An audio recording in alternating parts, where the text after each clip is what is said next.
اللهم صل على سيدنا محمد وعلى آل سيدنا محمد. أعوذ بالله من الشيطان الرجيم. بسم الله الرحمن الرحيم. الحمد لله رب العالمين، والصلاة والسلام على سيد المرسلين وعلى آله وصحبه أجمعين. رب اشرح لي صدري ويسر لي أمري واحلل عقدة من لساني يفقه قولي. سبحانك لا علم لنا إلا ما علمتنا إنك أنت العليم الحكيم. ولا حول ولا قوة إلا بالله العلي العظيم.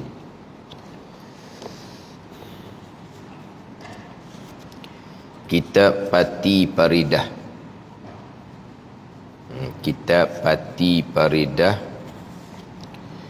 muka surat 44. Muka surat 44.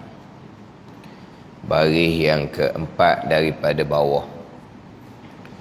Muka surat 44, baris yang keempat daripada bawah.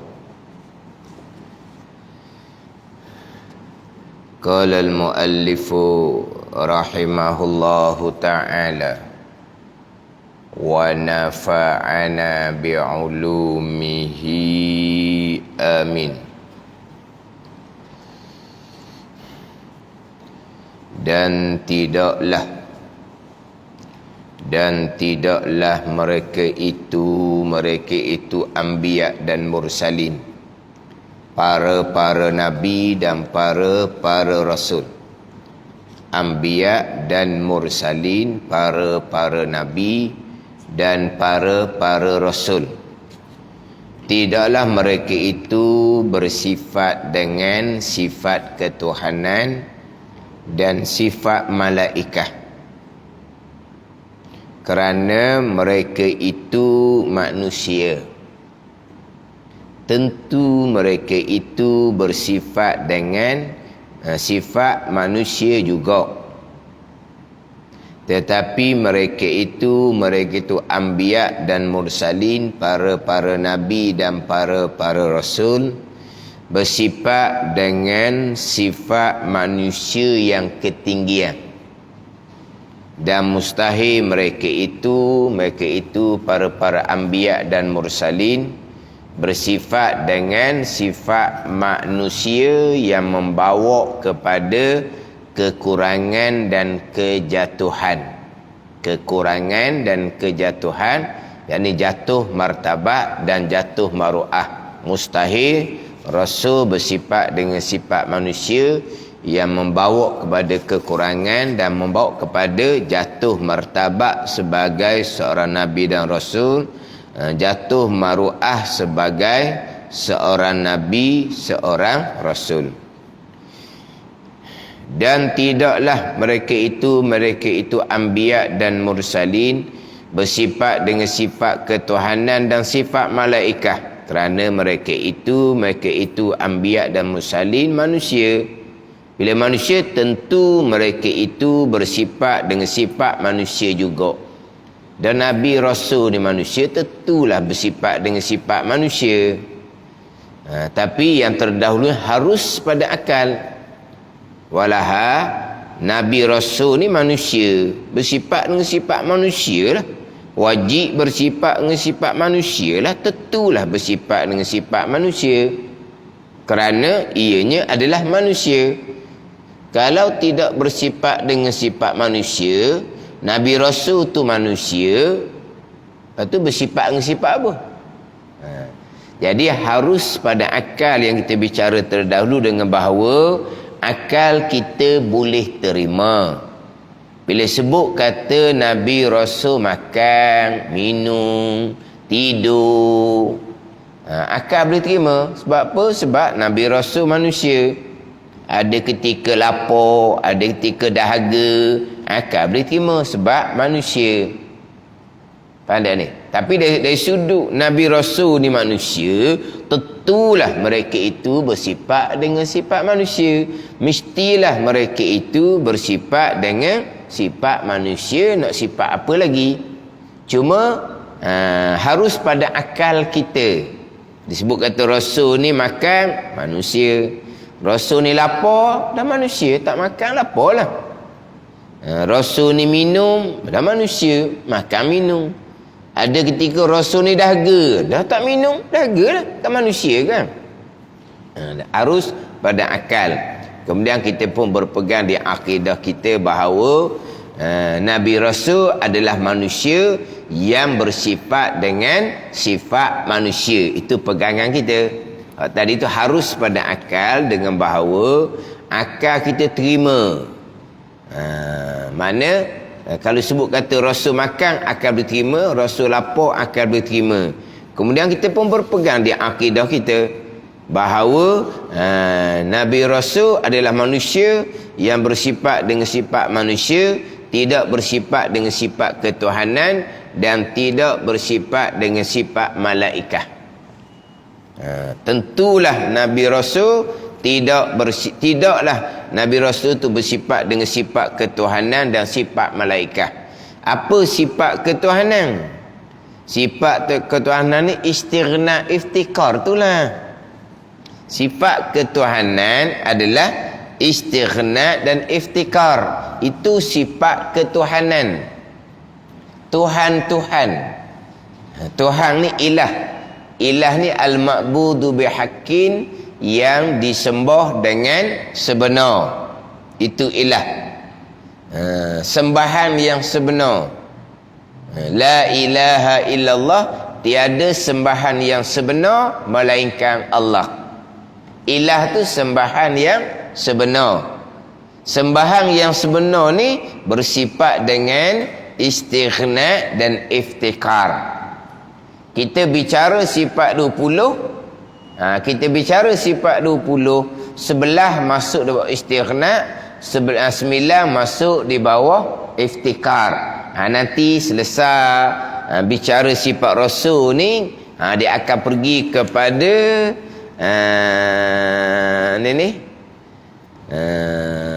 sifat Allah, sifat Rasul yang kita bicaranya terkandung di dalam 2 kalimah syahadah. Itu di surat 45 tu. Ni habis kita bicara sifat arus bagi Rasul, masuk dah dalil sifat arus bagi Rasul. Kalau di bawah tu sifat-sifat yang terkandung di dalam 2 kalimah syahadah. Yang kita mengaji sifat Allah, sifat Rasul yang jumlahnya adalah 50 atas jalanan yang masyhur, dan 36 atas jalanan yang muktamad. 50 ke 36 ke terkandung di bawah 2 kalimah syahadah. Terkandung di bawah 2 kalimah syahadah. Kemudian terkandung di bawah 2 kalimah syahadahnya, terkandung di bawah syahadah yang pertama adalah istighna dan iftikar. Istighna dan iftikar. 46 muka surat 46 tu istighna tajuk dia, muka surat 47 tu iftikar tajuk dia. Dekat dah ni. 46 tu tajuk dia istighna, terkaya. Kemudian 47 tu tajuk dia iftikar, berkehendak yang lain kepada Allah. Berkehendak yang lain kepada Allah. Kena baca tu kena betul-betul juga, tidak dapat faham. Berkehendak yang lain, mana berkehendak oleh yang lain daripada Allah. Siapa yang lain daripada Allah? Makhluklah. Berkehendak kepada Allah, itu iftikar. Berkehendak sekalian yang lain daripada Allah. Makhluk berkehendak kepada Allah. Istighna, iftikar. Yang mana kita bicara sifat 20, 11 masuk di bawah istighna, 9 masuk di bawah iftikar. Untuk mengenal Allah Subhanahu wa ta'ala yang menjadi permulaan yang wajib pada agama atas tiap-tiap mukallaf di pembicaraan permulaan dalam kitab Pati Paridah. Dalam kitab Pati Paridah ni permulaannya bicara berkaitan dengan ilmu tauhid. Ilmu tauhid bicaranya apa? Apakah dia punya faedah? Apakah dia punya faedah belajar ilmu tauhid? Itu di awal dahulu, awal kitab dahulu. Apakah faedah belajar ilmu tauhid? Faedahnya untuk dapat kejayaan dengan bertuah yang kekal abadi di hari akhirat. Mana dapat kejayaan bisa'adatil abadiyah, dengan bertuah yang kekal abadi syurga Allah Subhanahu wa taala. Ini faedah mengaji ilmu tauhid, syurga. Sebab syarat syurganya iman. Jadi faedah ngaji ilmu tauhid ni untuk mengesahkan keenam rukun iman. Maka iman syarat syurga. Syurga adalah as-sa'adatul abadiyah, kebahagiaan yang kekal abadi. Maka faedah mengaji tauhid adalah untuk dapat syurga Allah Subhanahu wa taala. Kemudian dapat syurgalah, syurga segera ataupun dibakar di dalam api neraka jahanam terlebih dahulu. Syurga segera faedah daripada fiqh dan tasawuf. Mereka yang beramal soleh, allazina amanu, faedahnya syurga. Wa amilus solihat, faedahnya syurga segera tanpa dibakar di dalam neraka jahanam terlebih dahulu. Kalau allazina amanu, beriman tetapi derhaka kepada Allah, neraka jahanam terlebih dahulu, akhirnya akan ke syurga. Sebab syarat syurga adalah iman. Ini faedah ngaji tauhid. Itu di awal kitab Faridah kita dahulu. Jadi setengah-setengah kitabnya faedah ngaji tauhid ni untuk selamat daripada kekal neraka Allah Subhanahu wa taala. Faedah mengaji tauhid untuk selamat daripada kekal neraka Allah Subhanahu wa taala. Apa beza dengan faedah mengaji tauhid dapat kejayaan dengan syurga Allah Subhanahu wa taala? Apa beza dengan ayat faedah mengaji ilmu tauhid untuk selamat berkekal neraka, dengan faedah mengaji ilmu tauhid untuk dapat syurga Allah Subhanahu wa taala? Apa beza dapat syurga Allah dengan selamat daripada kekal neraka Allah Subhanahu wa taala? Bunyi lain tu, jauh makna. Macam jauhlah makna. Faedahnya untuk dapat syurga Allah. Ada kitab faedahnya untuk selamat daripada kekal neraka Allah. Bunyi lain tu sama je lah. Untuk selamat daripada kekal neraka Allah, maknanya ke syurga Allah lah. Untuk selamat daripada kekal neraka Allah yang 6 lapis. Neraka Allah ni 7 lapis, kita maklum kan? Neraka ada 7 lapisan, syurga ada 7 darajah. Walaupun setengah pandangan mengatakan ada 4 darajah syurga ni. Jadi neraka ada 7 lapisan. 6 lapisan bawah dikekalkan oleh Allah Subhanahu wa taala bersama dengan penghuni-penghuninya. Neraka lapis paling atas, neraka jahanam, tidak dikekalkan oleh Allah, yang akhirnya penghuni neraka jahanam akan ke syurga Allah. Sebab neraka jahanam adalah tempat keseksaan orang yang beriman yang derhaka.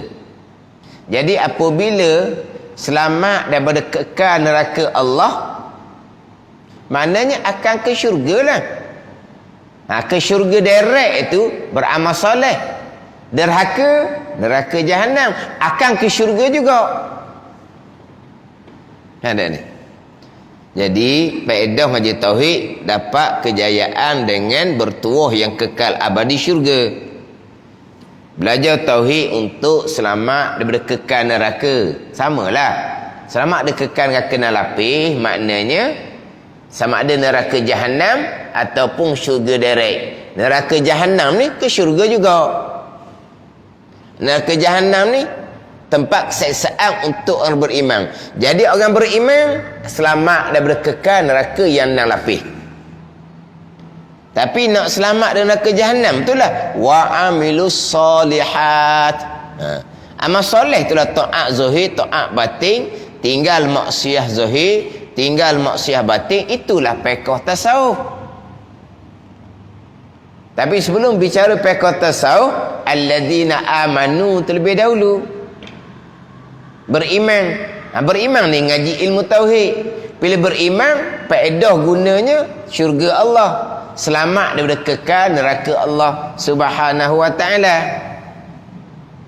Nak selamat dari neraka jahanam, barulah pergi pada wa amilus solihat. Tu di awal kitab Pati Paridah. Didatangkan nama ilmu tauhid, pembicaraan dia. Kemudian pembicaraan ilmu tauhid ini berkaitan dengan sifat Allah, sifat Rasul, dan berkaitan dengan perkara-perkara yang dibuat datang oleh Rasul. Mana Rasul cerita bab malaikah, Rasul bawa kitab, Rasul cerita bab qiyamah. Itu hak berkaitan dengan pembicaraan ilmu tauhid. Pembicaraan ilmu tauhidnya pembicaraan berkaitan dengan sifat Allah, berkaitan dengan sifat Rasul, dan juga berkaitan dengan perkara-perkara yang dibuat datang oleh Rasul. Mana malaikat, kitab, hari kiamat itulah. Jadi maknanya pembicaraan ilmu tauhid adalah pembicaraan untuk mengesahkan keenam-enam rukun iman yang lengkap dalam kitab Pati Paridah. Lengkap dalam kitab Pati Paridah, hak pembicaraan asas ilmu tauhid untuk mengesahkan keenam rukun iman. Ada. Itu hak permulaan kitab Pati Paridah. Kemudian dalam kitab Pati Paridah didatangkan pula apa dia agama, siapa orang beragama yang sebenar.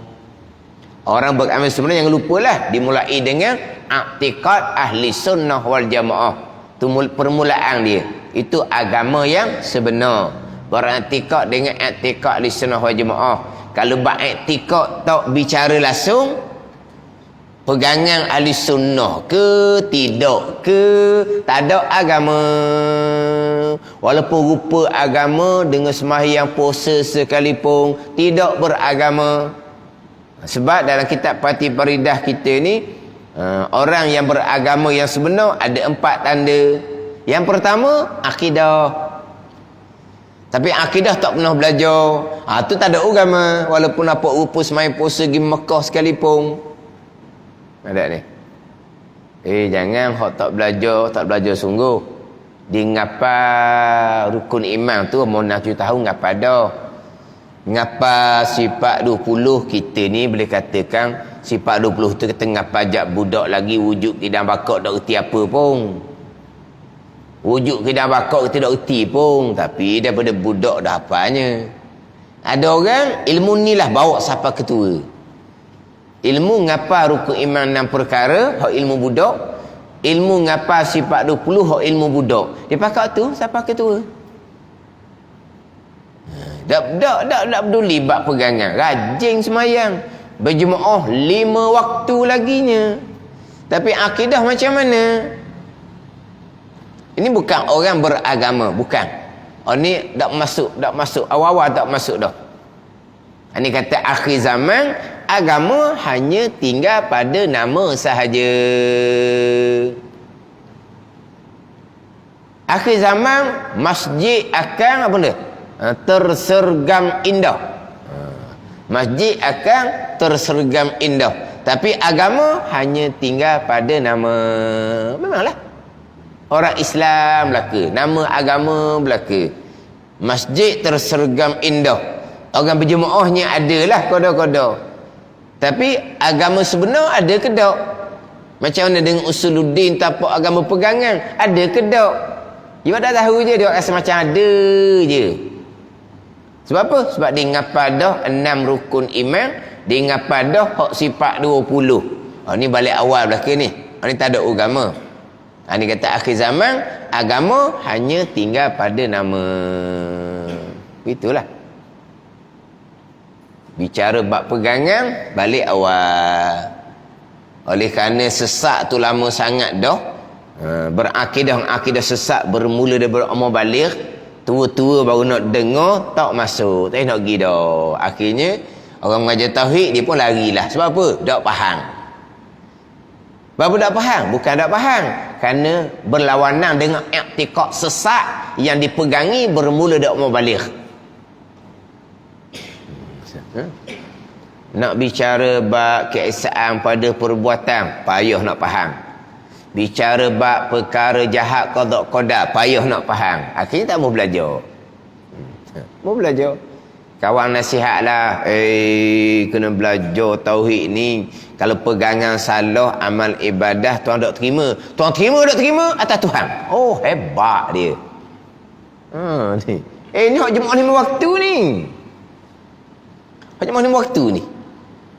Hak cakap seumpama ni bukan tua sangat, pecing pun belum, masih lagi bekerja. Bekerja pula bukan bekerja orang tak ada kelulusan. Bekerja orang ada kelulusan lah, orang sekolah tinggi lah. Orang kerja kerjaan lah. Mana orang ada orang cerdik jugalah. Bukan tua pun, tak pecing lagi, tapi tak boleh nak terima. Kan nak terima. Bila kawan nasihat, tak boleh. Amal ibadah tak nak terima, terima nak terima atas Tuhan. Aku nak buat je, nak terima pun terima pun. Ruan maksud dia. Jadi seolah-olahnya kalau pegangan salah pun, kalau Tuhan terima kau. Gitu maksud dia. Hak pasien ni kat balik awal lah. Abang apa? Agama hanya pada nama. Tanda beragama sebenar, i'tiqad ahli sunnah wal jamaah. Nak memastikan kita benar-benar mentauhidkan Allah Subhanahu wa taala. Benar-benar mentauhidkan Allah Subhanahu wa taala. Apa dia tauhid ni? Tauhid ni istilah syarak dia ifradul ma'budi bil ibadah ma'atiqadi wahdatihi. Mana ma'atiqadihi wahdatihi wastasdiqi biha zatan wa sifatan wa af'ala. Tu bertauhid, menunggalkan Tuhan dia sembah dengan beribadah. Mana apa? Kita hanya sembah Allah Subhanahu wa taala. Itu tauhid. Serta kita i'tiqadkan keesaan Allah dan kita membenarkan hati dengan keesaan Allah pada zat, pada sifat, pada perbuatan. Itu tauhid. Kita hanya menyembah Allah serta berpegang akan keesaan Allah pada zat, pada sifat, pada perbuatan. Keesaan pada perbuatan kita bicara dahulu. Wahdaniyah pada perbuatan. Semua perbuatan Allah tak boleh nak terima. Sebab apa? Sebab pegangan sesatnya perbuatan Allah buat langit, buat bumi, siap dah perbuatan Allah. Perbuatan Allah buat siang, buat malam. Sekarang ni berjalannya cakrawala adalah perbuatan Allah. Yang berlaku di bumi halu-halu manusia ni perbuatan manusia sendiri. Tak ada cerita dah. Ada? Allah hak kecil-kecil, tak payah Allah sibuk dah. Allah Tuhan kan. Kerjaan besar, kerjaan Tuhan lah. Kerjaan kecil ni, gerak giang duduk diam manusia ni, tak payahlah Allah sibuk. Ni kepada manusia lah. Dia buat Tuhan ni macam dia. Dia buat Tuhan ni macam dia, macam manusia. Kalau boh kan. Alah boh, ni kerja ni boh wika kaki tangan lah. Boh dah cara lah benda kecil gini. Boh cara hok besar-besar tu lah. Lepas tu hok kerja kecil-kecil ni banyak kaki tangan kan. Apa pun boh nak sibuk lagi. Tu manusia. Dia buat Tuhan macam manusia. Hok besar-besar barulah hok Tuhan. Hok alah halus ni hok manusia tak apa dah. Ni tak kenal Tuhan ni. Dia ingat Tuhan ni macam dia. Tuhan ni hak dia belaka. Tu baru Tuhan.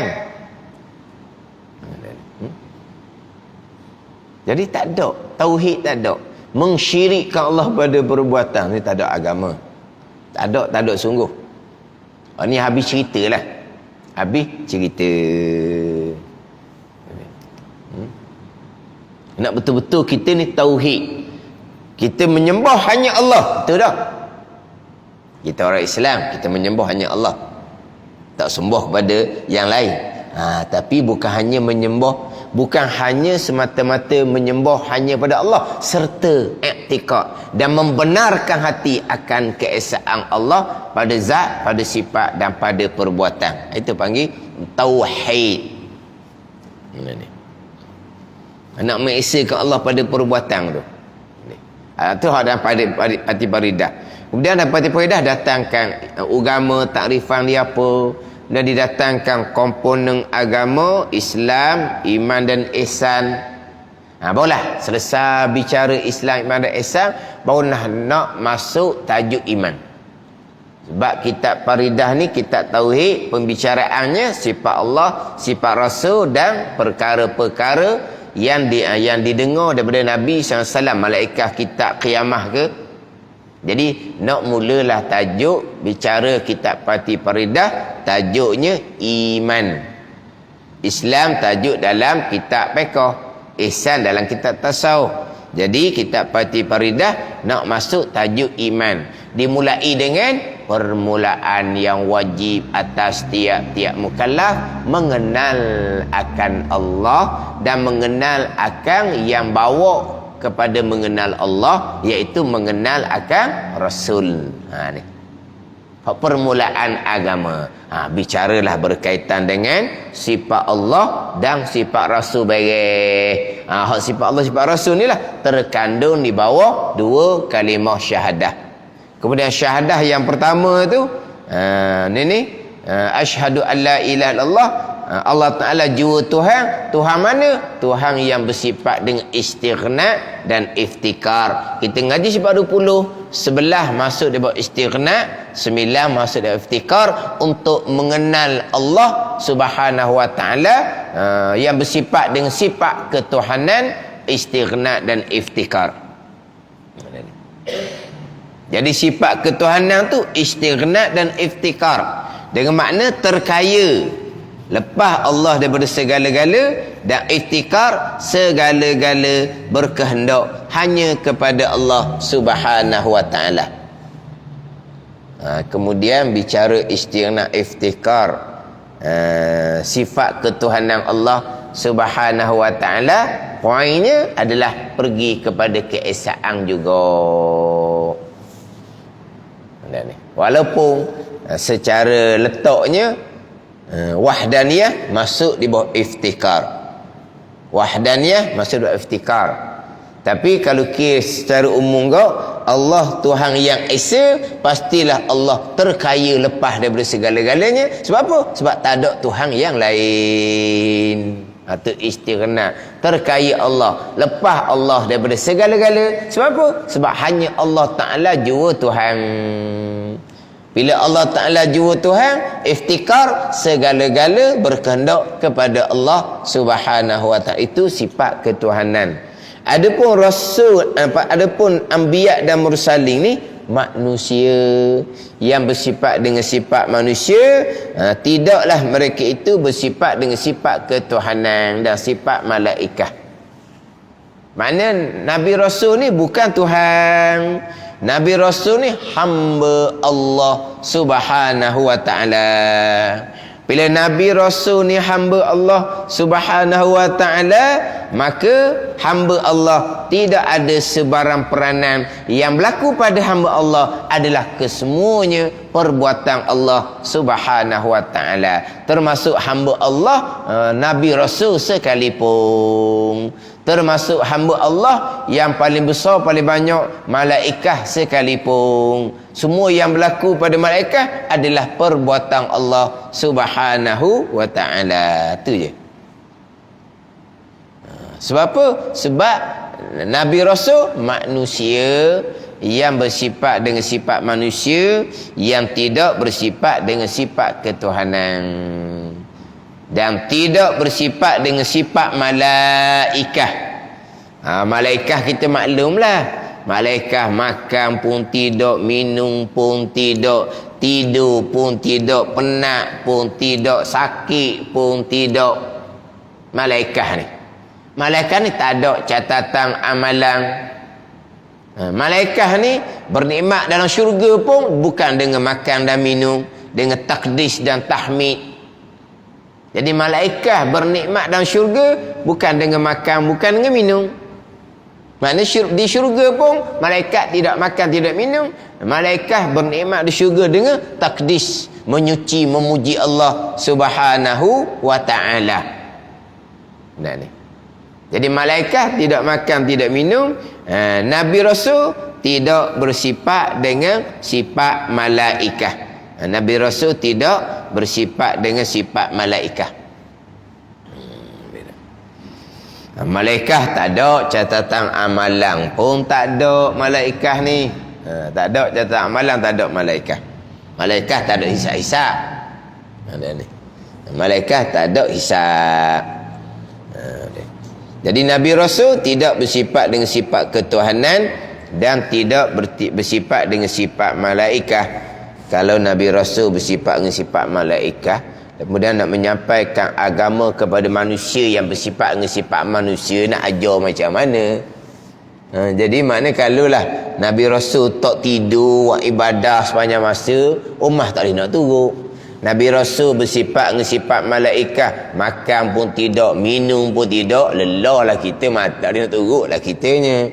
Jadi diutuskan Nabi Rasul adalah di kalangan manusia yang sama untuk menyampaikan agama kepada sekalian ummah. Kerana mereka itu anbiya dan mursalin, manusia, tentu mereka itu bersifat dengan sifat manusia juga. Manusia bersifat dengan sifat manusia lah. Tetapi mereka itu bersifat dengan sifat manusia yang ketinggian. Sifat manusia yang molek-molek lah. Dan mustahil akal tak terima mereka itu bersifat dengan sifat manusia yang bawa kepada kekurangan dan kejatuhan. Apa makna kejatuhan? Yang menjatuhkan martabat anbiya dan mursalin, yang mencederakan martabat anbiya dan mursalin, yang mengurangkan, yang mencacatkan martabat para anbiya dan mursalin. Mustahil. Memanglah Nabi Rasul ni bersifat ni sifat manusia. Sifat manusia hak tinggi-tinggi lah, comel-comel lah.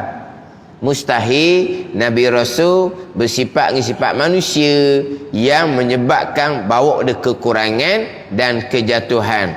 Mana seperti yang tidak suka orang ramai masuk di sisinya.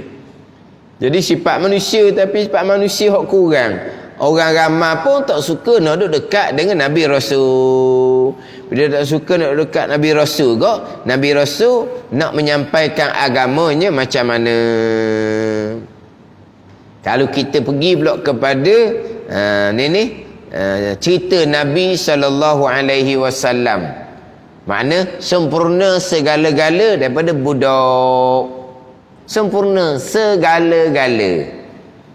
Maknanya manusia suka rapat dengan Nabi SAW. Tapi taufik hidayah milik Allah. Bila Nabi menyampaikan agama, orang ramai Mekah yang suka ke Nabi, jadi memusuhi Nabi SAW. Mana sifat manusia yang berpada kekurangan, umpama gila, tu gaduh, gopoh, Gaduh. Ada gaduh? Gopoh. Gaduh ni bukan gomo, bukan bergaduh. Gaduh. Gaduh, gopoh. Oh, tulis tu. Ada. Gaduh. Gaduh apa dia? Gopoh ada. Gaduh, gopoh. Kita gaduh ni, dia bergaduh. Bergaduh tu bergomo. Balah tu. Tidak ni. Gaduh, gopoh. Ajalah. Ajalah.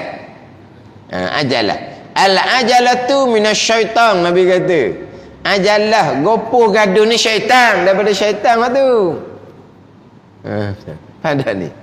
Gopoh ni daripada syaitan. Sebab itulah nak kitab Minhajul Abidin, istijal. Gopoh lah, gaduh lah. Salah satu bersifat kecelaan dalam kitab Minhajul Abidin, selain daripada takabur, hasad, riak, dan kitab Minhajul Abidin, di antaranya istijal. Gopoh lah, gopoh gaduh. Ini sifat kecelaan. Gopoh gaduh ni adalah peluang mudah syaitan menipu daya anak Adam. Belajar gopoh gaduh juga, nak cepat-cepat.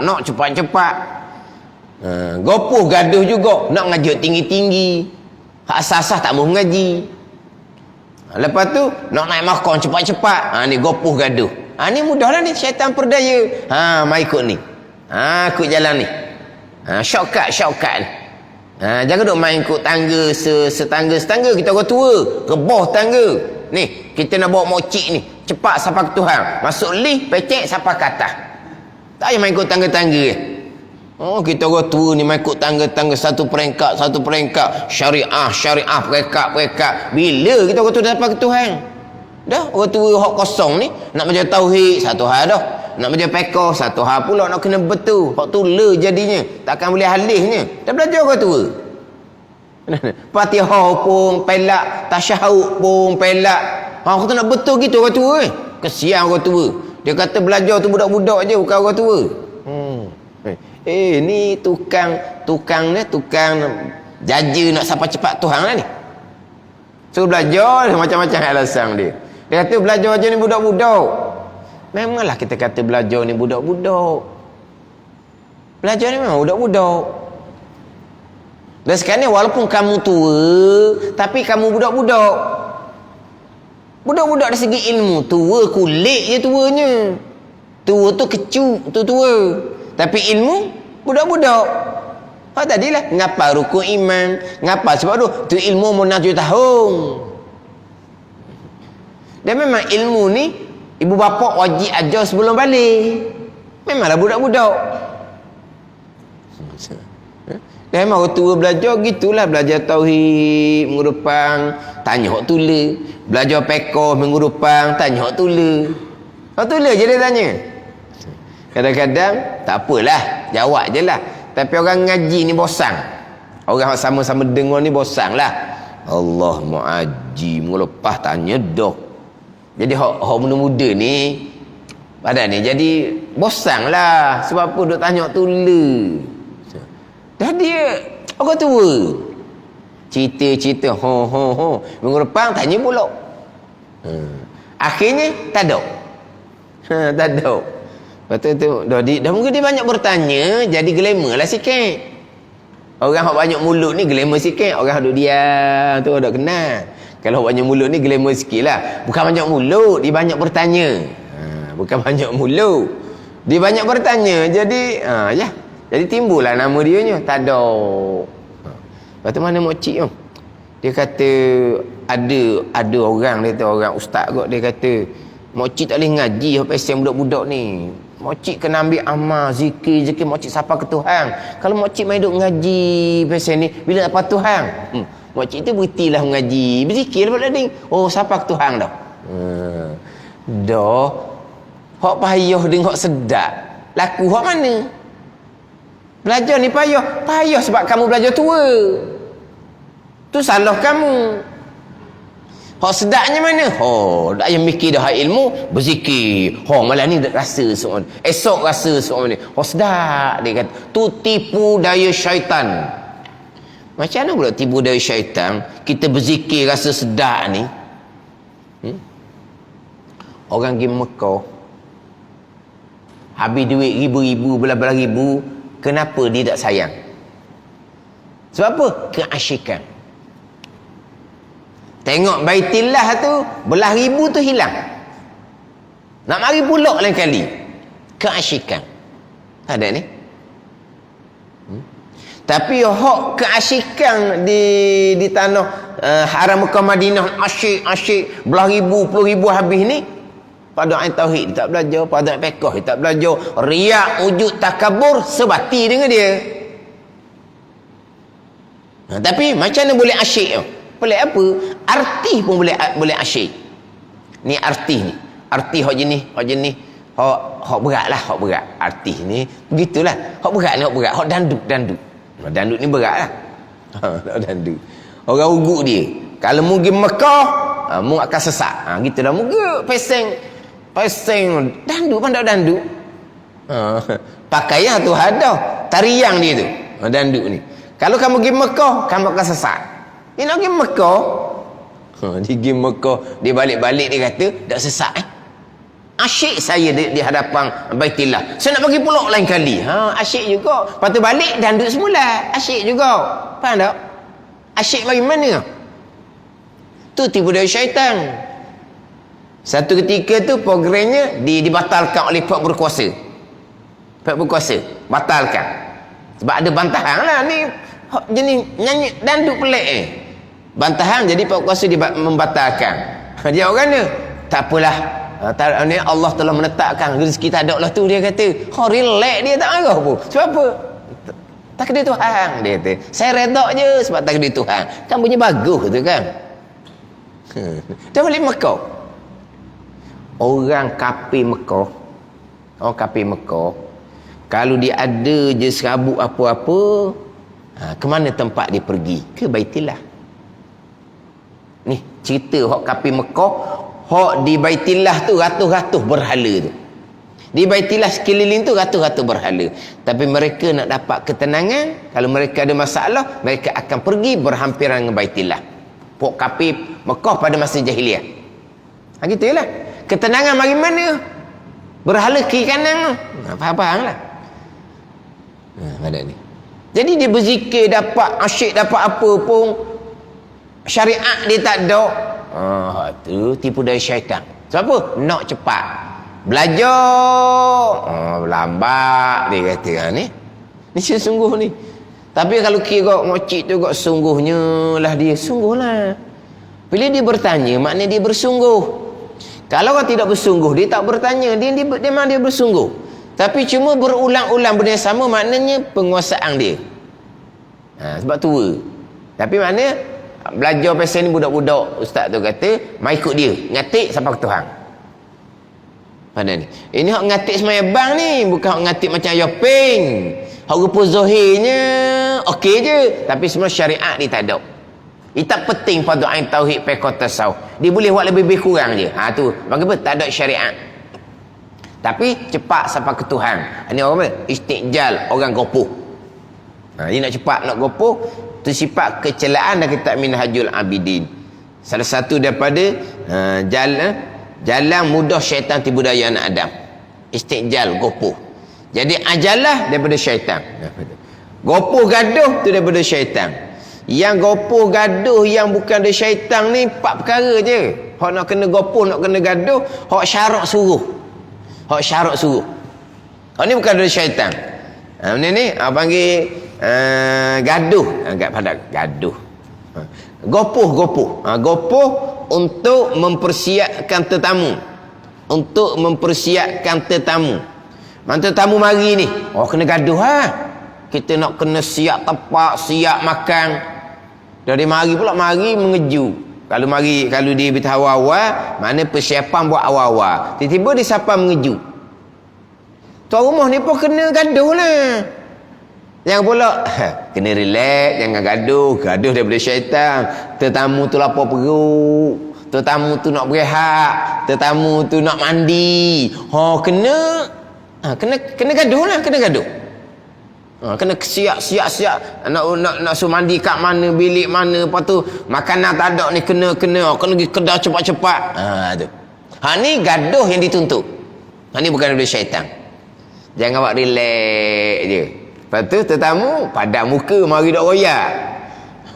Mari dak beritahu, lepas tu nak nyusah kat orang. Dak lah mana gitu. Kena gaduh. Gaduh yang bukan dari syaitan, bayar hutang. Ada je duit, segera pergi bayar. Tu, gaduh pun tak gaduh. Segera pergi bayar. Jangan dah lengah-lengah. Tak apalah. Duit ada dah kan? Duit ada dah. Janji, masa janji lebih dah. Lepas tu, nantilah. Relax. Tak boleh. Segera. Itu gaduh yang bukan daripada syaitan. Bukan daripada syaitan laginya,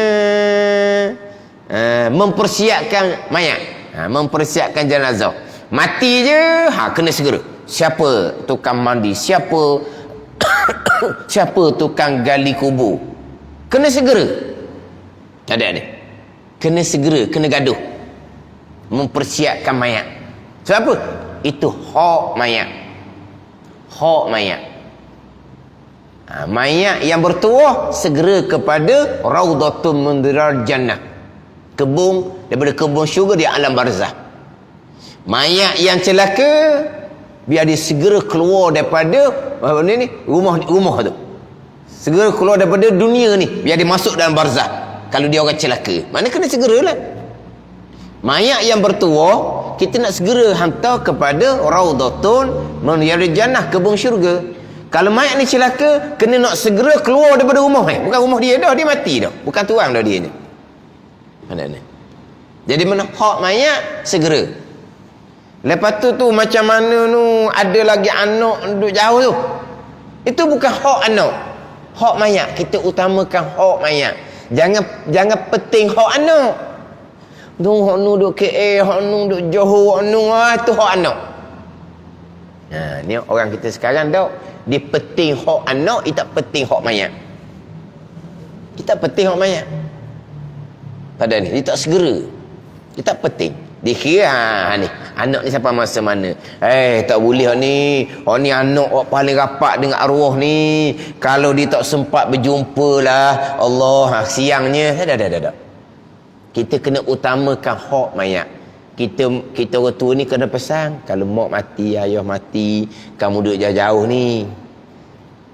Jadi janganlah kira hak kamu, kira hak mak ayah ni, biar segerakan. Kena pesan. Dia tunggu. Sudah dah semayang. Dah main kena nak angkat lah. Nak angkat. Sebab dia angkat jenazah. Angkat ni satu kelebihan. Sehingga kan besar kelebihan angkat jenazah ni, walaupun orang mulia macam mana pun tak akan jatuh martabat dengan gigi piku tu. Ada ni kan, dia orang yang ada ketinggian. Tuhan letak ketinggian dalam masyarakat, dalam bab agama. Ada perkara-perkara tak sesuai untuk dilakukan kan ni. Dia orang yang ada kelebihan dalam masyarakat, dalam bab agama. Ada perkara-perkara yang tak sesuai dilakukan. Adapun pikul jenazah tidak menjatuhkan maruah. Pada ni. Batulah Tutubu biasanya sudah dia imamkan solat jenazah, ketika nak angkat keranda dia akan pergi pegang juga, angkat. Lepas tu dia pun lepas sebab orang ramai.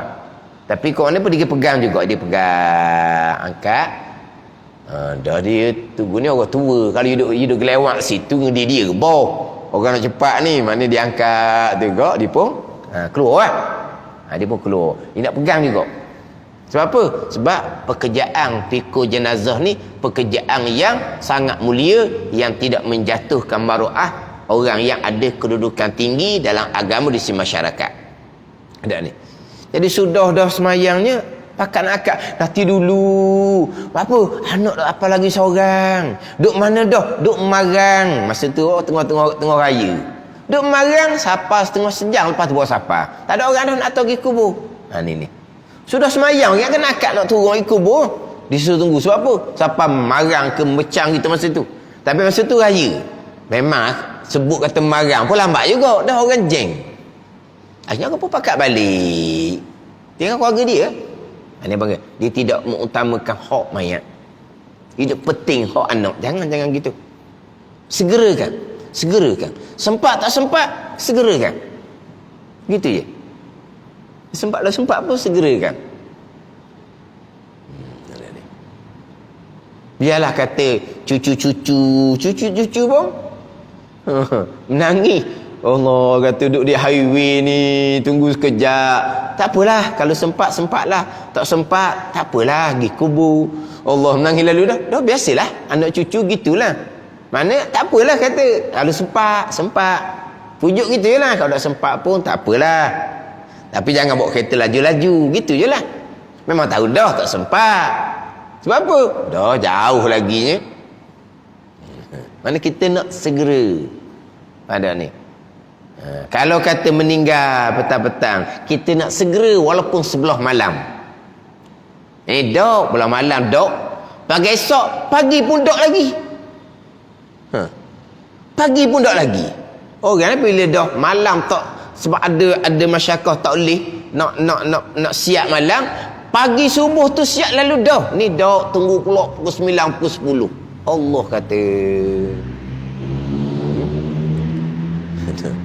Banyak duk lama atas rumah pun ngaji Quran dok, apa dok? Satu kisah tu ngaji Quran dok lah. Pasang kaset Quran. Bukan orang ngaji Quran. Tak apalah. Kamu nak pasang kaset Quran pun. Lepas tu banyak memanglah duk atas rumah tu. Lepas tu orang ada ni, mu duk bersembang, aku duk bersembang, mu duk bersembang. Kita tanya kerja apa? Temu ramah wartawan kan? Temu ramah apa semua. Tak ada pun di sekeliling arwah tu baca kau. Tak ada. Dia bersembang. Anak arwah tu duk sembang tu bukan orang lain tu. Anak cucu dia belaka tu. Tapi dibiarkan lama dalam rumah. Ni orang panggil apa ni? Tak erti adab belaka ni orang panggil. Macam nak adab kita dengan jenazah. Tak erti. Mana kita berpaling belakang dengan jenazah. Walau kita ni menghadap jenazah, kita pakat baca Quran, kita berzikir, kita berdoa, kita berdoa, bukan masa untuk bersembang. Tak bersembang. Kadang-kadang kita nak masuk lah, nak tengok kita akhir, nak masuk tak tergamak. Sebab apa? Ramai sangat orang puang duk berlewat, duk sembang tepi-tepi tu. Dia bersembang ni ongeng-ongeng, bukan ngaji Quran. Dia bersembang. Kita nak masuk ke dalam pun tak jadi, tengok Allah lah. Siapa tu? Anak cucu duk bersembang. Bukan kata nak ngaji Quran. Jadi tunggu apa kalau nak cucu seumpama ni? Jadi tunggu apa? Kita sunat segerakan. Kemudian kita gaduh, gopoh untuk sediakan jenazah ni memang dituntut pada syarak. Memang dituntut pada syarak. Itu bukan al-ajalah minasyaitan, bukan. Gopoh daripada syaitan tak masuk ni. Memang kena segera.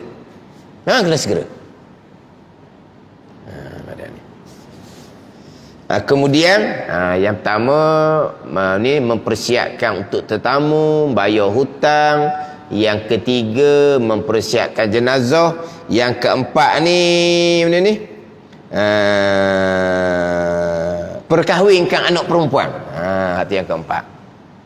Dia anak perempuan besar dah tu, cari tok lelaki lah ke dia. Cari tok lelaki. Cari tok lelaki lah pada ni. Dah anak tu besar dah, cari tok lelaki. Memperkahwinkan anak perempuan. Hak ni, empat perkara ni sunat disegerakan, bukan makruh diperlewatkan. Empat perkara ni. Empat tadi. Ni mempersiapkan untuk tetamu, bayar hutang, mempersiapkan jenazah, memperkahwinkan anak perempuan, sunat segera, makruh perlewatkan. Ni kalau kira dululah dah. Orang sekarang ni mak ayah tak boleh nak sibuk. Nikah tak nikah, masa depan dia cari sendiri, dia pilih sendiri. Mak ayah tak ada hak dah. Hak mak ayah terlucuk dah sekarang, tak ada dah. Mak ayah tak boleh nak capur dah. Mana apa? Anak perempuan tu sendirilah yang menentukan, sebab masa depan dia akan pilih sendiri. Kena-kena dia gitulah. Hak peseng ibu bapa cari tok lelaki tu peseng zaman dulu, dia kata, bukan zaman sekarang. memperkahwinkan anak perempuan. Tu je gopoh gaduh yang memang disunatkan dan dimakruhkan kita pelewat. Gopoh gaduh yang lain itu adalah daripada syaitan. Jadi gopoh gaduh ni sifat manusia juga, tapi ni menjatuhkan, mengurangkan, mencederakan akan martabat Rasul. Waktu mustahil sama sekali. Balau dan penyakit badan. Balau ni penyakit putih-putih di badan tu, dan penyakit badan. Ni mustahil berlaku di Rasul ni, sebab ini bawa pada kekurangan. Dan seperti perkara-perkara yang merosakkan maruah ataupun disebut maruah ataupun marwah, yang merosakkan maruah dan lain-lain lagi daripada sifat kekurangan. Maka sifat kekurangan, sifat manusia tapi kekurangan, dan kejatuhan, sifat manusia yang menjatuhkan martabat Rasul, mustahil atas mereka itu. Yang merosakkan maruah, ni dia yang merosakkan maruah ni, walaupun perkara tu perkara yang harus sekalipun. Ni hak bab maruah ni, dia panggil apa? Maruah ni air muka. Jadi bab maruah ni tak sama. Maruah para anbiya, tinggi sangat-sangat. Maruah para ulama, maruah para nenek ustaz, maruah para imam, para bilal, dia ada maruah dia. Ni wajib kena jaga. Jangan melakukan perkara yang boleh menjatuhkan maruah sendiri. Maruah kita sebagai orang tua, ayah haji yang belajar agama. Mana ni? Kita orang tua ayah haji belajar agama, ada maruah dia. Kenapa? Kalau perkara ni orang biasa-biasa, okey je. Tapi kalau kita orang tua apa semua ni, orang yang dihormati pula, tiba-tiba berkelakuan yang menjatuhkan maruah, walaupun perkara itu harus sekalipun, hukumnya adalah haram. Ada ni. Tak kira lah sama ada pakaian ke apa ke, kena berpakaian yang selayaknya dengan maruah kita, yang selayaknya dengan maruah kita pada ni. Sehingga kan kalau tidak ada pakaian yang selayaknya dengan kita, pakaian tu menutupi aurah tapi tak selayaknya kita, gugur fardu ain sembahyang Jumaat. Contoh kena musibah, kebakaran ke, banjir ke, habis pakaian. Orang berilah hartalah pakaian pada ni. Pakaian semuanya menutupi aurah. Tapi pakaian ni dengan seluar jing lah, dengan baju ada gambar bola lah, ada gambar apalah. Ayah haji tak boleh pakai baju gitu. Tutup aurah. Tutup aurah lah nak pergi sembahyang Jumaat ni. Tak ada dah pakaian ni je ada. Pakaian yang boleh menjatuhkan maruah ni. Gugur fardu ain sembahyang Jumaat atas orang ni. Ada ni. Gugur fardu sembahyang Jumaat. Sebab apa? Sebab tidak ada pakaian yang selayak dengan dia. Walaupun pakaian itu menutupi aurah sekalipun. Tapi kalau orang muda-muda, okey je. Apa masalahnya? Baju gambar bola tu bukan murah pun. Mahal juga. Hak murah tu hak lokal tak panggil tak? Hak tiruan. Tapi mana sesuai tak? Dengan umur kita orang tua ayah haji ni. Dengan pakai baju seumpama. Lagi maju Jumaat ni. Tapi ni darurah ni. Kebakaran, banjir. Bukan sengaja nak pakai. Tak boleh. Jumaat, gugur kewajipan Jumaat. Apa begitu mana? Maruah kena jaga. Sehingga kan, lagi sembahyang Jumaat, orang ni orang yang ada ketinggian agama. Berjalan kaki tak sesuai untuk dia.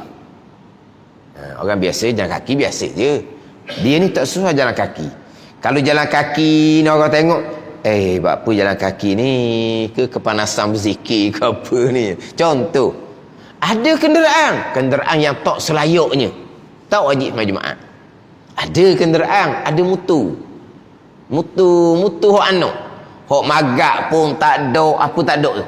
Hok dia punya exhaust ni macam kapal terbang tu lah. Lepas tu kita orang tua boleh tak bawa motor gitu? Alah, bawa lagi masjid. Sesuai ada orang tu nak pakai mutu seumpama tu. Magak tak ada apa semua orang kata orang tu nak congek mutu kan. Apa tu dah lah Azuh tu tak ada. Bunyi kuat-kuat. Tak sesuai, tak boleh pakai, tak boleh naik. Sebab apa? Jatuh maruah. Badan ni. Dia kena berkelakuan yang seumpama dan kita dia panggil. Berkelakuan yang sepadang yang tidak menjatuhkan maruah. Dia kena berkelakuan sepadang. Orang tua cara orang tua, ayah haji cara ayah haji. Maknanya kalau kita kata kok, orang tengok orang tak paling 2 kali. Gitulah. Ni ayah haji tiba-tiba dia buat ubah angin, dia ambil baju anak-anak dia hok nak buat style orang muda ni, nak naik motor macam muda. Orang tengok, ayah haji ni warna ni. Tu panggil bila orang berpaling. Mana paling tengok pelik tu. Apa kata? Tidak selayaknya. Kita wajib berkelakuan yang selayaknya. Kalau berkelakuan yang tidak selayaknya, jatuh maruah, pasti orang ni bukan adil, makuh jadi tu iman, makuh jadi saksi nikah. Ni apa ada ni? Makruh makan sembelihan. Apa? Jatuh maruah dah. Dia bukan orang adil. Orang adil ni orang yang tidak mengerjakan dosa besar, tidak mengakhiri dosa kecil dan berperangai yang seumpama. Kalau mak haji, cara mak haji. Ke mana mak haji nak pakai pakaian hok pesen cucu pula sekali tengok. Pakai baju ni, pakai tudung hok jenis orang muda tu, hok jenis sina-sina. Tengok mak haji ni, mak haji nyanyuk dah kali ni. Ada dah. Okey je. Nak pakai baju tudung, baju kurung bersinar apa salah? Itu budak-budak. Alah, sekali-sekali orang tua nak main angin budak. Tak boleh, jatuh maruah. Jatuh maruah. Ada ni. Kena kira belaka tu. Contohlah kalau orang-orang agama ni kopiah atas kepala, jangan dogo gitu. Maruah dia panggil. Ada ni. Ada jenis kopiah, ada jenis sokok. Mana dia kena jaga. Jangan berkelakuan sekali punya serban 2-3 lapis. Sekali punya topi sudu, sekali dengan bojeng, orang tengok pun pelik. Dengar ceramah di surat, tengok dengar serban bukan selah, $2 serban. Jubah ngapa? Jumpalah pula esok ke pasal minggu. Dengan baju t-shirt tu pun tengok, ustaz semalam ke pelanduk 2 serupa ni. Kena ustaz semalam. Dia main tegur. Allah kejut tengok. Dah dengan semalam tu, dengan serban lagi, dengan selendang lagi, dengan jubah lagi. Jumpa pasal minggu, pasal minggu lah. Esok kan tu pakai baju t-shirt, piyah pun tak ada. Jangok macam orang muda. Kata boleh ditukar uniform. Macam kalau kita kata kok, kalau pelakon kok boleh tu boleh anugerah pelakon terbaik lah. Sekali begini. Sekali dia boleh tukar 180 darjah. Kurang-kurangnya masa duduk sejik tu pakai serban, jubah semua, duduk luar tu kaunya ada kok piah suti atas kepala. Kena jaga imej, jaga maruah. Kita menyampaikan agama. Agama tengok, tidak istiqamah. Tidak istiqamah apa panggil. Orang tua tu dia cukup penting istiqamah tu. Dia kata kalau pakai yang tak istiqamah, tak boleh pakai, dia kata. Tak istiqamah. Sekali tu, sekali ni, sekali warna putih, sekali kalau berkelak-kelak lah sekali. Jadi mana? Tukar apa? Ikut arus. Apa panggil tak istiqamah. Kalau tu tak pakai awal dah. Kalau kata kalau pakai yang pun tak istiqamah, tak boleh pegang buku, dia kata. Sebab kalau kita pergi pondok-pondok tu pondok ni, itulah pakaian dia. Itulah tak berubah-berubah. Serban ke, jubah ke, tak berubah, begitulah. Tak ada kata sekali nak pakai serban 2 lapis, sekali nak pakai kopiah tinggi, sekali nak pakai tak ada. Istiqamah. Mana apa? Sama je. Kalau ni dia ada tika-tika. Tika dia nak jangok agama, dia jangok. Tirai kita jadi orang muda. Yang muda pakai topi sudu. Daripada serban, tukar pada topi sudu. Kenapa topi sudu? Pakai serban, tukar pada topi sudu. Tak selayaknya serban, kurang-kurangnya tukar pada kopiah. Kalau kopiah ni nampak dok kelas, pakai sokok, gitu. Ni tapi sudu. Ni boleh tengok kadang-kadang serabang tapi sudu kepala dogo, bojeng. Allah kata. Di mana kita kena berkelakuan yang selayaknya. Orang tua cara tua, budak-budak cara budak-budak, orang berilmu cara orang berilmu, orang awam cara orang awam. Pada ni. Orang ni orang yang orang biasa pun gitu juga, dia kena jangan, memanglah kita boleh tiru benda ni pakaian orang alim sebab kita kasih pada orang alim, kepada pakaian orang alim, tapi jangan sampai ke orang tukar mana hak tu guru, mana hak anak murid. Sama je. Orang kata, hak mana tu guru, hak mana anak murid. Sebab apa? Nampak hebat anak murid lagi dengan serabang, dengan jubah. Tak jadi gitu. Ada ni. Mana kita anak murid pakai serabang cara anak murid. Dia ada tu, status tu ada, kedudukan tu ada. Ini jadi sama. Akhirnya orang main, oh tuan guru. Saya bukan tuan guru. Baru pada muka. Dah dia buat macam dengan tok guru dia. Jadi orang tak kenal mana tok guru. Ingat ke dia tok guru? Kena anak murid je. Mana kita ni pergi tempat tuan guru lah. Kita rendahkan cara kita biar orang tak tukar.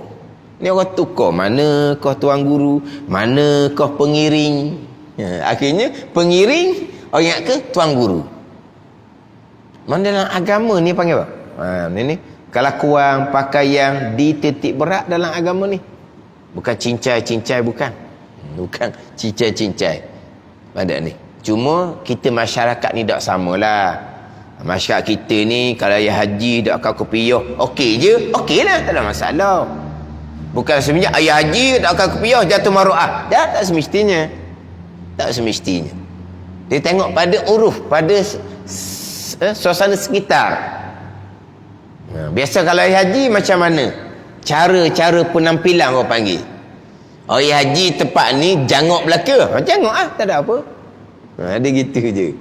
Tapi kalau pesen Kelantan dia lain. Dia kalau ustaz, kalau ayah haji, kalau tok imam, dia ada pesen dia. Dia ada penampilan dia. Mana kalau kita tengok, ni bukan orang biasa ni.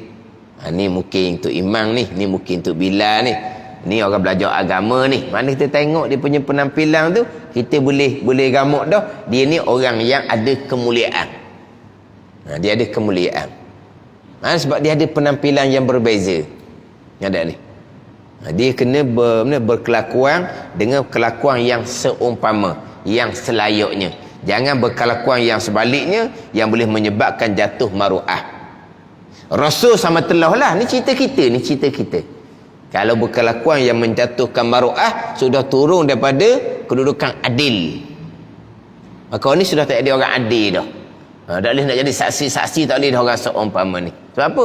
Sebab tidak adil. Orang adil ni orang yang tidak mengerjakan dosa besar, tidak mengekali dosa kecil, dan orang yang berkelakuan yang seumpama, yang tidak menjatuhkan maruah kedudukan, kemuliaan yang dikurniakan oleh Allah Subhanahu wa taala. Kita habis sikit lagi. Dalil harus bagi Rasul bersifat dengan sifat manusia yang ketinggian itu ialah dapat dilihat adanya pada mereka itu alaihimus salatu wassalam dengan khabar yang mutawatir daripada cerita-cerita sahabat, tabi'in sampai ke ulama, dan cerita-cerita dalam kitab-kitab.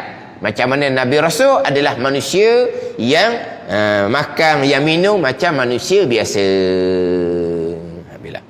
Jadi selesai bicara berkaitan dengan sifat Allah, sifat Rasul. Ni nak khulasah pula ni.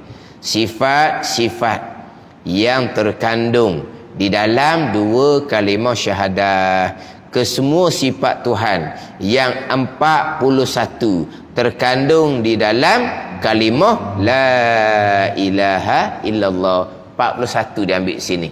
41 atas jalanan yang masyhur sifat 20. 36 atas jalan yang muktamad sifat 13. Wallahu a'lam.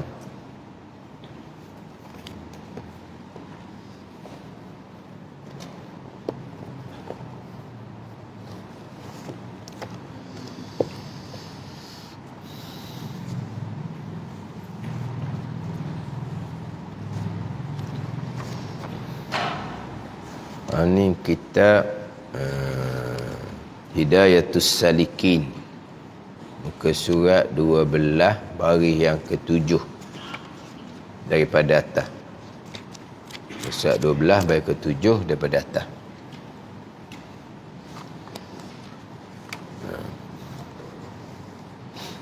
Qala al-muallifu rahimahullahu ta'ala wa nafa'ana bi'ulumihi amin.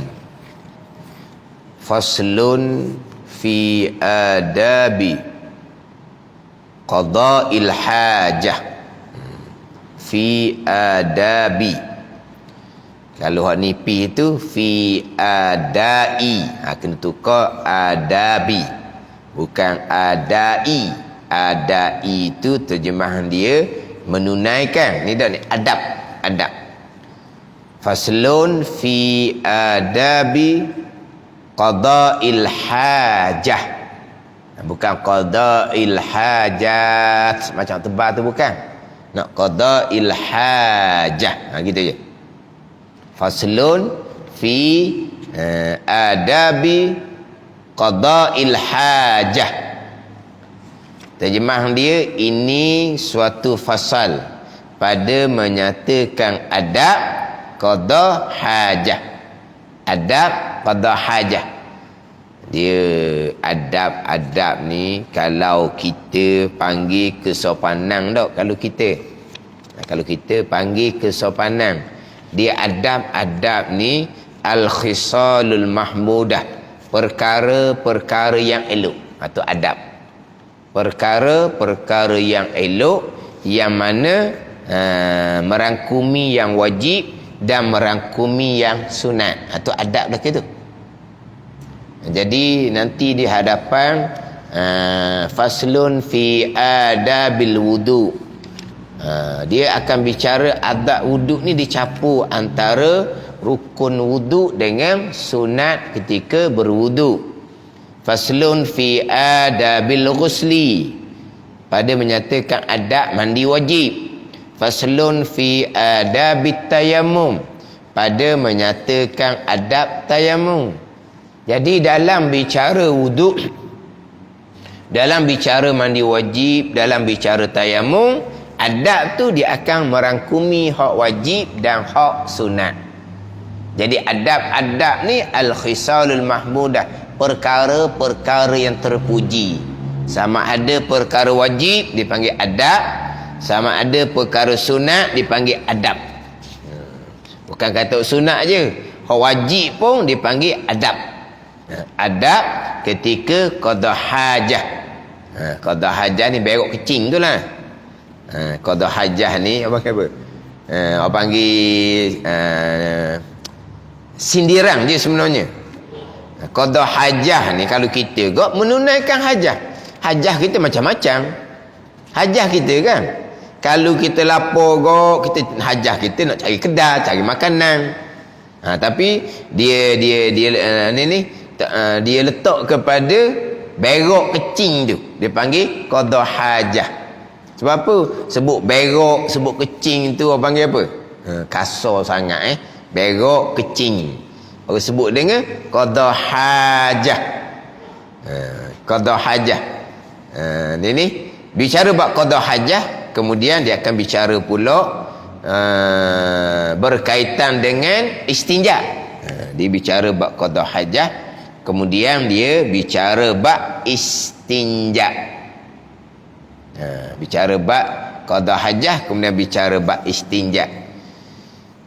Maka apabila engkau hendak masuk ke dalam tandah, nak masuk ke dalam tandah, sama ada hendak qada hajah atau lainnya, maka hendaklah engkau dahulukan ketika masuk itu akan kakimu yang kiri. Masuk dalam tandah ni sama ada qada hajah ataupun lainnya. Lain macam mana? Kita ada nak ambil barang, ataupun kita masuk tandah ni bawa anak. Yang nak qada hajah anak kita ni, yang apa? Nak atu. Kita nak atu je. Sebab anak kita nak kecing, nak berok. Kita bukan nak qada hajah. Sama saja. Kita melangkah ke tandas dengan kakimu yang kiri. Dan ketika masuk itu baca olehmu bismillah, a'udzubillahi minar rijsin najisil khabisil mukhbisis syaitanir rajim. Bismillah, a'udzubillahi minar rijsin najisil khabisil mukhbisis syaitanir rajim. Ataupun kita baca semuanya, Allahumma inni a'udzubika minal khubusi wal khaba'is. Tu kita biasanya boleh belakang tu. Allahumma inni a'udzubika minal khubusi wal khaba'is. Ya Allah, aku minta berlindung dengan engkau daripada syaitan betina dan syaitan jantan. Ni kita duk baca. Ni satu bacaan. Bismillah, a'udzubillahi minar rijsin najisil khabisil mukhbisi asyaitanir rajim. Maknanya kita masuk dengan kaki kiri. Kita baca doa ketika masuk tandah, walaupun kita masuk tandah tu bukan kerana nak qada hajah sekalipun. Dia gitu. Walaupun bukan nak qada hajah. Bukan hanya kata nak qada hajah je kita baca Allahumma inni a'udzubika minal khubusi wal khaba'is. Tu nak berok. Dah masuk tandah. Masuk tandah tu doa dia. Bukan nak berok, nak masuk tandah. Hak kaki kiri memanglah kita kaki kanan kaki kiri ni memang kita gitulah biasanya. Kita tu jadi mana? Jadi terlatih dah gitu. Pada ni. Jadi nak masuk tandas tu memang kiri. Keluar tandas jadi kanan. Dah. Dia budak kan? Kaki kiri. Keluar kaki kanan. Dia jadi gitulah. Pada ni.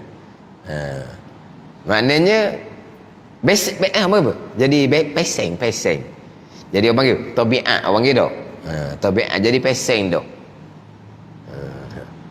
Tapi hak doa kita nak ambil barang aje. Baca Allahumma inni a'udzubika minal khubusi wal khaba'is. Kita baca di luar tandas, bukan baca dalam tandas. Pada ni. Kita nak masuk tandas, baca doa tu sebelum kita melangkah ke dalam tandas. Sebelum kita melangkah ke dalam tandas. Kita baca doa tu. Bukan sambil-sambil melangkah. Mana sebelum langkah kita baca Allahumma inni a'udzubika minal khubusi wal khaba'is. Sebelum kita melangkah ke dalam tandas.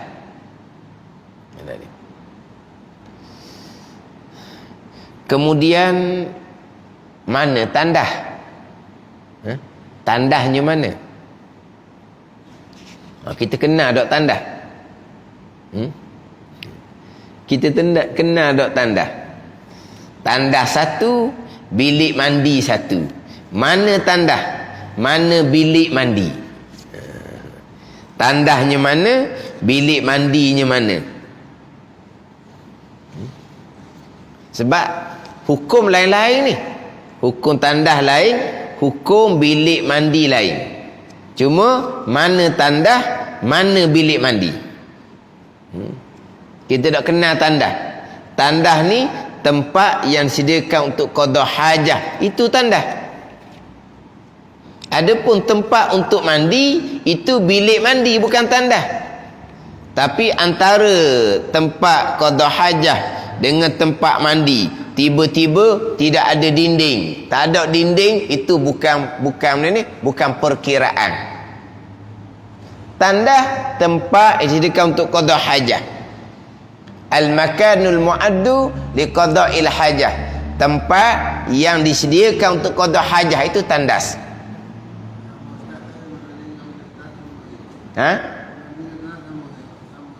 Dia buat sama. Mana tandas belaka, situ pun boleh berok, situ pun boleh berok, situ pun boleh berok. Dah nanti dulu. Tempat sama maknanya tempat berok boleh berok belaka tu. Situ berok, situ berok, situ berok boleh berok belaka. Boleh berok belaka. Nanti dulu. Mana kau tempat untuk qada hajah? Satu bilik tau. Satu bilik tu tempat untuk qada hajah belaka. Boleh berok belaka lah. Bawah payah hujan pun boleh berok. Atas singki pun boleh berok. Apa lagi? Boleh berok belaka. Sekarang ni tandas tempat untuk qada hajah. Kena faham di situ. Mana tempat untuk qada hajah? Di makuk tu lah. Situlah tandas. Bawah payah hujan itu hammam, bilik mandi. Dinding tak ada. Dinding bukan perkiraan. Dinding hanya untuk mengelak orang terpandang aurah kita. Ada ni. Contohlah contoh. Kita, kebun kita tepi sungai, kebetulan memang jauh daripada orang. Kita pun buat gerai tepi sungai untuk qada hajah. Mungkinlah mula-mula tu kita rubuh guni dululah. Akhirnya hujan panas guni tu hancur. Tak ada guni. Dia panggil tandas ke tak? Panggil tandas. Dinding tak ada. Dinding bukan isu. Itu tempat untuk qada hajah. Tandas mana? Dinding hanya untuk mengelak orang terpandang aurah kita. Itu saja guna dinding. Baturan kita tandas ni al-makanul mu'addu liqada'il hajah. Tempat yang disediakan untuk qada hajah tu tandas. Wa illam yakun fi bunyanin, sekalipun bukan dalam binaan. Tak ada dinding, tak ada tiang, tak ada pintu, tak ada atap. Tapi situ untuk qada hajah, tandaslah namanya. Contoh orang dulu-dululah. Dia masuk dalam hutang, dia bawa cangkul. Dia gali dalam. Kemudian dia pun qada hajah.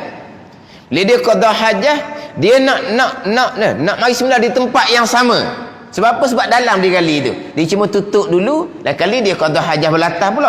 Tu tandaslah nama dia. Tak ada dinding. Dia bukan persoalan buat dinding ni. Tandas tempat yang disediakan untuk qada hajah, bukan tempat berdinding untuk qada hajah. Dah. Jangan tambah gitu. Al-makanul mu'addu liqada'il hajah. Tempat yang disediakan untuk qada hajah. Wa illam yakun fi bunyanin, sekalipun bukan dalam binaan. Tandaslah nama dia. Dengan bahawa kita sediakan tempat tu untuk qada hajah, kemudian kita berazam untuk qada hajah di tempat yang sama, maka dipanggil tandas lah. Dia nak i'tidal, nak kira tandas ni. Nak kira tandas ni dengan dua keadaan. Yang pertama, memang kita persiapkan dianya. Kita persiapkan dia rupa tandas. Macam mangkuk tu lah. Walaupun belum qada hajah, tandas lah tempat tu panggil.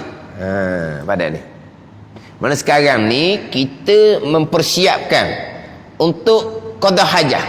Tapi belum berok lagi tu, tandas dah dipanggil. Walaupun belum gunakan lagi. Sebab apa? Sebab rumah tu orang tak duduk lagi ke, tandas dah. Sebab apa? Sebab memang kita persiapkan dengan rupa untuk qada hajah. Maka tandas walaupun belum qada hajah sungguh tiba. Ataupun dia qada hajah di tempat tu, qada hajah sungguh, dan dia berazam untuk kembali balik qada tempat yang sama, hukumnya tandas. Walaupun tak ada macam rupa tandas pun, sebab cuma gali lubang je dalam hutang. Tandas lah panggil tempat tu. Kita nak qada hajah kali yang kedua, lubang yang sama, kita baca doa dulu, baru kita masuk di tempat tu. Masuk dengan tangan dengan kaki kiri. Sebab apa? Tandas.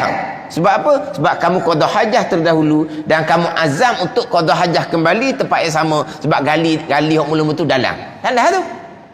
Dinding, memang tak ada dinding dalam hutan. Panggil tandas tu. Jadi kena faham sini, tempat disediakan untuk qada hajah. Dia buat satu bilik. Satu bilik pun manakah tempat yang disediakan untuk qada hajah? Takkan tak kena jambang pula. Jambang hok mana? Tempat mandi hok mana? Maka jambang tu lah. Ini hammam. Tempat mandi tidak dimakruhkan kita berzikir. Jadi. Ini salah faham sebenarnya. Kerana kita banyak yang jadi menyusahkan. Akhirnya orang tua lah. Sudah dia mandi apa semua, tak ambil sembahyang dah bilik mandi. Dia ambil sembahyang mana? Noh, singki dapur. Okeylah singki dapur. Basuh muka okey lagi, basuh tangan sampai siku okey lagi, sapu kepala okey lagi, basuh kaki cokeng ayat mokcik tu akak kaki. Gelecoh situ gulih batin. Kenapa dak ambil sembahyang dalam bilik mandi? Oh, jambang dia kata. Dia marah ke anak dia. Rumah di kampung tu dia suku. Ni anak dia ni bukan buat rumah, anak dia ni beli rumah siap dah. Dia marah ke anak dia. Ada pula orang tua, dia ambil sembahyang ni, dia tempat anak dia basuh kereta, tanah. Kepala doga, buka aurah. Apa? Noh, dah jambang dia kata. Tak kena jambang ni. Sebab apa? Dia kata satu bilik tu dinding pintu, tempat lain-lain. Tandah tempat yang disediakan untuk qada hajat, situlah tandah. Kalau tandah tu hok jenis atas latar tu kan, mudah nak kenal mana tandah. Sebab apa? Sebab dia tinggi sikit. Dah dia tinggi sikit kan. Kalau hok mangkuk tu, dia mozaik bawah tu searah dia panggil tu. Hok mana tandah? Lain kali kalau buat tandah hok jenis makuk tinggi tu, bawah tu buat mozaik color lain kan. Oh, kenal lah mana tandah. Tak payahlah. Kita kalau tanda hok atas latar ni kan, kita akan buat naik tinggi sikit. Atau kena atur tanda. Bawah ni bilik mandi, hammam. Tapi kalau jenis tanda mangkuk tinggi tu, maka latar dia sama. Tahulah kat mana tanda. Tak payah buat mozaik color lain. Situ tanda, sini tempat mandi, sini tempat basuh tangan. Itu saya tanya tadi. Tandah belaka, tempat tu pun boleh berok, bawah payah hujan boleh berok, atas singki pun boleh berok, muka pintu pun boleh berok gitu. Dah, itulah tandah. Sini bilik mandi. Tidak makruhkan kita berzikir. Dia faham kena ada pintu. Bayang kalau pintu tu cabut, ada kamu. Tandah, tempat mandi, luar tu bilik tidur. Pintu cabut, tanda siapa ke bilik tidur lah, sebab pintu tak ada. Ke mana? Dah. Tak berkait dengan dinding, tak berkait dengan pintu. Tanda tempat yang sediakan untuk qada hajah. Konong-konong buat perumahan Islami. Mana Islaminya? Dia buat asingkan antara tandah dengan tempat mandi. Okeylah nak asingkan. Jadi seolah-olahnya hak tandah hak ada sekarang ni tidak Islami. Siapa aja gitu? Dia buat hilang lah. Buat rumah Islami. Mana pun tanah dia boleh mandi, dia buat pintu lain-lain. Okey je, bagus. Sebab terkadang rugi juga. Satu bilik untuk qada hajah, untuk mandi, tiba buat satu pintu. Kalau orang tu qada hajah, orang nak mandi tak boleh masuk dah. Orang tu nak mandi, orang nak qada hajah tak boleh masuk dah. Rugi lah. Kalau buat dua pintu asing-asing, baguslah. Orang nak qada hajah masuk situ, orang nak mandi masuk situ. Berarti di satu masa yang sama dua orang boleh guna. Tapi kalau buat satu pintu, dia hanya nak qada hajah, orang nak mandi kena tunggu. Dia hanya nak mandi, orang nak qada hajah kena tunggu. Berlepor luar tu nak berok lele dah. Hak di luar tu dia mandi pula lama, hak luar tu nak berok. Bayangkan kalau buat pintu lain. Untunglah kalau buat pintu asing-asing. Tapi tidak, bukan kata itu baru Islami. Kalau tandah ada sekarang ni tak Islami. Tak. Tandah hammam, tempat mandi. Jadi kalau kita tempat mandi tandah, kita baca Allahumma inni a'udzubika minal khubusi wal khaba'ith tu ketika berada di tempat mandi. Kemudian kita pun melangkah atas tandah. Dari tandah turun tempat mandi. Kita baca doa pula. Dia gitu. Kerana tempat mandi ni kita berwudu, kita bacalah bacaan ketika berwudu. Tempat mandi orang bang, kita jawablah bang. Yang makruhnya di tandah, bukan di hammam. Satu pintu tak ada isu. Tandas al-makanul ma'addu li qada'il hajah. tempat yang disediakan untuk qada hajat itu tandah. Wa illam yakun fi bunyanin, sekali bukan dalam binaan, tak berkait dengan pintu, tak berkait dengan dinding, tak berkait dengan atap. Mana tempat untuk qada hajat, itulah tandah. Ada ni. Ada pula dia kata, kalaulah tempat mandi itu macam rumah orang kaya, dia kata tak apa. Sebab tandah di penjuru, lepas tu tempat mandi tu luar. Maka dak ada tandah belakang sebab di luar. Orang kaya dak jadi tandah lah. Kita orang susah nak jadi tandah. Sebab apa? Sebab bilik mandi pun tak besar mana pun. Tandah. Sebab bilik mandi tak besar, dia kata. Kalau rumah orang kaya kan, maknanya bilik mandi dia besar. Tandah tu di penjuru, maka tak ukur tandah belakang lah. Sebab dia kata bilik mandi luar, dia kata. Sama je, luar ke sempit. Tandah tempat yang disediakan untuk qada hajat. Ni kita bicara hak tandas, bukan bicara hammam, bukan bicara bilik mandi, yang beda.